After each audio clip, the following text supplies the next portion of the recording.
ሰላም ሰላም ቤተሰቦች እንዴት ናችሁ? እኔ ደህና ነኝ። ዛሬ ላይ የምናየው የመጀመሪያው 8ኛ ክፍል ማትስ ግሬድ 8 ላይ ይሆናል ማለት ነው። ይህ ደግሞ ራሽናል ነምበር ነው። ከመጀመራችን በፊት ይህን ዩቲዩብ ቻናል ላይክ፣ ሼር እንዲሁም ደግሞ ሰብስክራይብ ማድረጋችሁን አትርሱ። ምክንያቱም የተለያዩ ቁጥር ያለባቸውን ወይም ደግሞ ሂሳብ ላይ አስቸጋሪ የሆኑ ጥያቄዎችን ወይም ፕሮብለሞችን መፍታት የምንችልበት ጊዜ ነው። እንዲሁም ደግሞ ሁሉም በረፍት ጊዜያቸው የተለያዩ የተሰጡ ጥያቄዎችን ማስላት እንድትችሉ እኔ ቻልኩትን ያክል አደርሳለሁ። እናንተ ያላችሁን አስተያየት በሙሉ መጻፍ ይቻላል ማለት ነው። ሶ ፍሮም ግሬድ 8 ኦፍ ማቴማቲክስ the first chapter states about rational number. First, what does that mean rational number and how to understand and how to define. መጀመሪያ ላይ ማወቅ ያለብን ራሽናል ነምበር ማለት ምን ማለት ነው፣ እንዲሁም ደግሞ ራሽናል ነምበር በምን አይነት መንገድ ይገለጻል ወይም ደግሞ እንዴት ይጻፋል ብናያቸው ራሽናል ነምበር የምንላቸው አቀማመጣቸው ምን እንደሚመስል እናያለን። ሶ ዘ ፈርስት we can understand the meaning or definition of rational numbers. Rational number is a number that can be represented as a form of A over B forms, or from this A over B can be explained as a form of A over B. That means this rational number is as a fraction form. This fraction has two parts that are numerator and denominator. From this, the first one A is numerator. እዚህ ጋር ምንድነው ራሽናል ነምበር የምንለው ቁጥር አይነት ሲሆን የቁጥር አይነት ደግሞ በክፍልፋይ መልክ ነው የሚገለጸው። ያ ማለት ላዕልና ታህት ይይዛል ማለት ነው። ከክፍልፋይ ስር እስከ ላይ የሚገኘው ኤ ነው። ይህ ደግሞ ኤ ላዕል ወይም ደግሞ ኑሜሬተር ብለን እንጠራዋለን። ፍሮም ኤኒ ራሽናል ነምበር ዘ ኑሜሬተር ሃዝ ሪፕሬዘንት አዝ ኤኒ ነምበር። ማወቅ ያለብን ራሽናል ነምበር ላይ በምንገልጽበት ጊዜ ላዕሉ ላይ ኤ የምንላት ማንኛውንም የቁጥር አይነት ማስቀመጥ ወይም ደግሞ መግለጽ እንችላለን ማለት ነው። ኔጌቲቭም ፖዘቲቭም ሆል ነምበር ኤቭሪ ሆል ነምበር ፓርትስ ኦፍ ናቹራል ነምበር ኦር ወይዘር ኢንቲጀር ዛት ሚንስ ፖዘቲቭ ኤንድ ኔጌቲቭ በት አዝ ዲኖሚኔተር ኦር ቢ ካን ቢ ሪፕሬዘንትስ ዊዛውት ዜሮ እያለን ያለው ምንድን ነው? ለአል ላይ በምናወራበት ጊዜ ለአሉ ማንኛውንም ቁጥር መግለጽ ይችላል ነው። ለአላችን ላይ ምንም አይነት ቁጥር መጻፍ ይቻላል። ኔጌቲቭም ፖዘቲቭም በነጥብ ሊሆን ይችላል ወይም ማንኛውንም ቁጥር። ነገር ግን ታቱ ላይ ከቁጥሮች ውስጥ ሆል ነምበር ላይ ዜሮን አይይዝም። ምክንያቱም ምን ይለናል? አዝ ዲቫይደንድ ወይም ደግሞ በአካፋይ ጊዜ you cannot use ዜሮ ታህት ሊሆን አይችልም። ወይም ደግሞ አካፋይ ላይ ዜሮን ወይም ታህት ላይ ደግሞ ዜሮን መጻፍ አንችልም ማለት ነው። ሶ እዚህ ጋር እንደ ምሳሌ መጥቀስ የምንችለው ኤ ላይ ዋን ማለት ይቻላል፣ ኔጌቲቭ ዋን ማለት ይቻላል፣ ለአል ላይ ዜሮ ማለት ይቻላል። ወይም ደግሞ ሌላ ቁጥር 0.2 ብለን መግለጽ ወይም ደግሞ መጻፍ እንችላለን ማለት ነው። ታህት ላይ ስንመጣ ደግሞ ወይም ዲኖሚኔተር ላይ ቢ ምን ሊሆን ይችላል? አሁንም ዋን መሆን ይችላል፣ ኔጌቲቭ ዋን መሆን ይችላል፣ ዜሮ ሊሆን ይችላል፣ ሌሎች ቁጥሮች መሆን ይችላል። ግን ምን መሆን አይችልም? ዜሮ መሆን አይችልም ማለት ነው። ሶ as a generalized definition of rational number, so rational number is a number that can be expressed as a form of A over B where the denominator B different from zero. ታህታችን ላይ ማንን ሊያመለክት አይችልም ማለት ነው።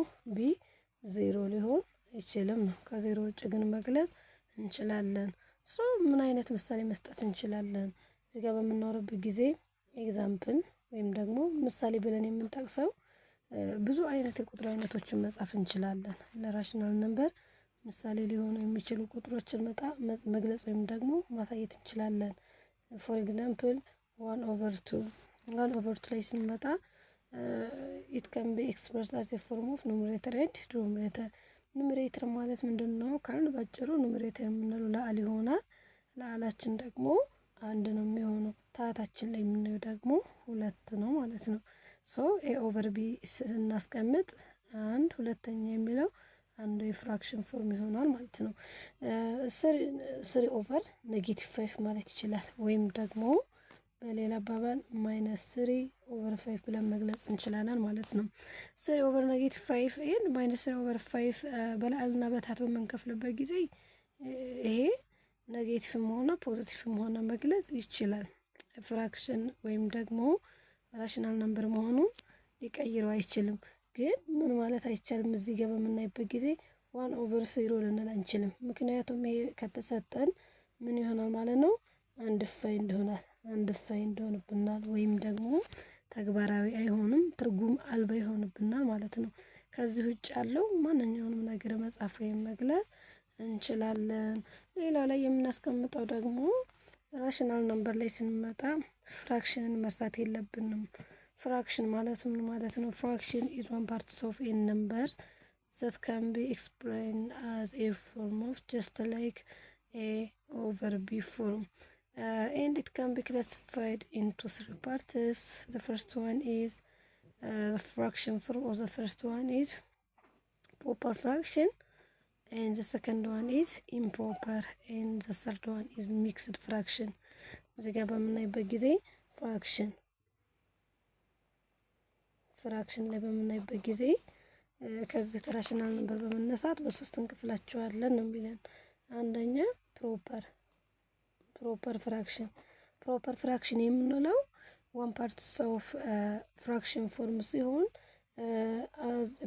as a representation form of a over b and a always less than b።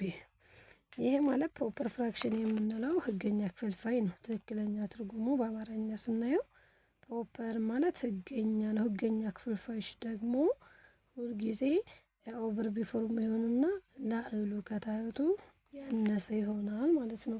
ለምሳሌ 1/2 ማለት እንችላለን። 3 ኦቨር 4 ማለት እንችላለን። ሌሎች በዚህ መልኩ ማስቀመጥ እንችላለን። ግን ህጋችን ምን ይሆናል? ኑሜሬተር ኦልዌይስ ሌስ ዛን ዲኖሚኔተር። ይህ ማለት ላላቸው ምን ጊዜም ከታታቸው ምን የሆነ ነው? ያነሰ ነው። ቫልዩ ላይ ስንመጣ ቫልዩ ኦፍ ፕሮፐር ፍራክሽን ኢዝ ኦልዌይስ ሌስ ዛን 1 ነው የሚሆነው። ዋጋቸው ምን ጊዜም ከስንት ያነሰ ነው? ከአንድ ያነሰ ነው። ምን ጊዜም አንድን ላዕሉ ከታቱ ያነሰ ክፍልፋይ ስናካፍል 0 ፖይንት ሳምቲንግ ብለን ነው የምንጀምረው። ስንጀምር 0 ነጥብ ተብሎ ነው። ምክንያቱም 0 ነጥብ የምንልበት ምክንያት ምንድን ነው? ላዕሉ ለታቱ ካነሰ ስናካፍል አይችልም። ያ ማለት ስለማይችል 0 ነጥብ ብለን ነው የምንጀምረው ማለት ነው። ዘ ሰከንድ ዋን ኢዝ ኢምፕሮፐር ማለት ደግሞ ህገወጥ ይሆናል። ህገወጥ የምንለው ኢምፕሮፐር ፍራክሽን ኢዝ ፍራክሽን ኢፍ ኑሜሬተር ኑሜሬተር ግሬተር ዛን ኦር ኢኳልስ ቱ ዲኖሚኔተር። ኢምፕሮፐር የምንለው ወይም ደግሞ ህገወጥ የምንለው ላዕሉ ከታህቱ የበለጠ ወይም እኩል የሆነ ነው። ይህን ዘ ቫልዩ ኦፍ ኢምፕሮፐር ፍራክሽን ኢዝ ኦልዌይስ ግሬተር ዛን ኦር ኢኳልስ ቱ 1። ላዕሉ ከታህቱ የበለጠ ወይም እኩል የሆነ ነው። ለምሳሌ 1 ኦቨር 1 ማለት እንችላለን። 3 ኦቨር 2 ማለት እንችላለን። 4 ኦቨር 3 ማለት እንችላለን። ላዕሉ ከታህቱ ጋር እኩል ሊሆን ይችላል ወይም ደግሞ ሊበልጥ ይችላል። ዋጋቸው ላይ ስንመጣ ምን ይሆናል ማለት ነው? ኦቨር ቢ ፎርማችን ወይም ደግሞ ክፍልፋያችን ምን ይሆናል? ኤ ግሬተር ዛን ኦር ኢኳልስ ቱ ቢ። ላዕሉ ከታህቱ ሊበልጥ ወይም እኩል ሊሆን ይችላል ማለት ነው። ዋጋቸው ስለዚህ እኩል ከሆነ 1 ነው። ከበለጠ ደግሞ ላዕሉ ከአንድ በለጠ ዋጋ ይኖርናል ማለት ነው። ዘሰርድ ዋን ሶስተኛው ላይ ስንመጣ ደግሞ ሚክስድ ዛት ምን ሚክስድ ማለት እንችላለን። ሚክስድ ፍራክሽን ኢዝ ኤ ፍራክሽን ኢፍ ኢት ካን ቢ ዘ ኮምቢኔሽን ኦፍ ሆል ነምበር ኤንድ ፕሮፐር ፍራክሽን። ሚክስድ የምንለው ፍሬውን ሲሆን ኤ ኦቨር ቢ ማለት እንችላለን። እዚህ ጋር ስንመጣ ደግሞ ኤ ምን ይሆናል? አዘር ነምበር ነው። ይሄኛው ደግሞ ምን ይሆናል? ኤ ሌስ ዛን ቢ። ያ ማለት ኤ ሌስ ዛን ምን ያመለክታል? ህገኛ ክፍልፋይ ነው። የህገኛ ክፍልፋይና የሙሉ ቁጥሮች ጥምረት ምንን ያመለክታል ማለት ነው? ሚክስድ ተብሎ ይጠራል። ስለዚህ እዚህ ጋር በዚህ መልኩ ስለ ራሽናል ነምበር ወይም ደግሞ ስለ ፍራክሽን ይሄን ያክል ብለናል። ያላችሁን አስተያየት ኮሜንት ላይ መጻፍ ይቻላል። ማንኛውም ጥያቄ መጠየቅ ይቻላል። እናንተ ቻናልን በሙሉ ማጋራት እንዲሁም ደግሞ ለጓደኞቻችሁ በማሰራጨት የበለጠ እውቀት እንድታገኙ እላለሁ። ለዛሬ እዚህ ጋር ጨርሻለሁ። ቻው ቻው።